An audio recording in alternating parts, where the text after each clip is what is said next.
क्या आप जानते हो ये एक छोटा सा आइलैंड है जिस पर डिपेंड करता है दुनिया के एआई, आईफोन, कार्स और इवन मिसाइल सिस्टम्स तक। और ये आइलैंड है सिर्फ 36,000 स्क्वायर किलोमीटर का। इतना ही नहीं, ये आइलैंड इतना ज़्यादा इंपॉर्टेंट है कि अगर यहाँ सप्लाई डिसरप्ट हुआ ना तो ग्लोबल इकोनॉमी को 2.5 से 5 ट्रिलियन डॉलर्स तक का लॉस हो सकता है। एनालिस्ट इसे बोलते हैं सिलिकॉन शील्ड और इसका नाम है ताइवान। अब आपने माइक्रॉन टेक्नोलॉजी का नाम सुना है? ये अमेरिकन सेमीकंडक्टर कंपनी वर्ल्ड की टॉप 3 मेमोरी चिप कंपनीज में आती है। ग्लोबली ये एक्सपैंड कर रही है इंक्लूडिंग इंडिया भी। और इसी बड़ी कंपनी ने 16 मार्च 2026 को ताइवान के टोंगलो में एक सेमीकंडक्टर फैब साइट एक्वायर की है अराउंड 1.8 बिलियन डॉलर्स में।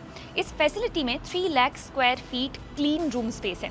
और सिर्फ इतना ही नहीं, माइक्रॉन यहीं एक और फैक्ट्री भी बिल्ड करने वाला है जिसका कंस्ट्रक्शन 2026 के एंड तक स्टार्ट हो सकता है और 2027 तक प्रोडक्शन आ सकता है, क्योंकि इनका टारगेट है एआई के लिए हाई बैंडविड्थ मेमोरी चिप्स बनाना जिनकी डिमांड अब एक्सप्लोड हो रही है। लेकिन ताइवान इतना इंपॉर्टेंट क्यों है, पहले ये समझिए। ग्लोबल सेमीकंडक्टर सप्लाई चेन का रियल पावर हाउस ताइवान ही है। ताइवान बनाता है 60% ग्लोबल सेमीकंडक्टर्स और 90% एडवांस चिप्स। और इस इंडस्ट्री का ताइवान की इकोनॉमी पर इम्पैक्ट भी ह्यूज है। सेमीकंडक्टर इंडस्ट्री ताइवान जीडीपी का अप्रॉक्स 18%, एक्सपोर्ट्स का 60% और TSMC alone approx 70% global foundry market control करता है। एप्पल, एनवीडिया, एएमडी, क्वालकॉम सबके चिप्स यहीं मैन्युफैक्चर होते हैं। अब सवाल है कि इंडियन इन्वेस्टर्स इसमें क्या कर सकते हैं। देखिए, direct Taiwan stock exchange access थोड़ा मुश्किल हो सकता है, लेकिन यूएस मार्केट्स के थ्रू एक्सपोजर यहाँ पर आपको मिल सकता है, जैसे कि टीएसएमसी एडीआर ताइवान का biggest chip maker, Taiwan ETFs जैसे आईशेयर्स, एमएससीआई ताइवान ईटीएफ,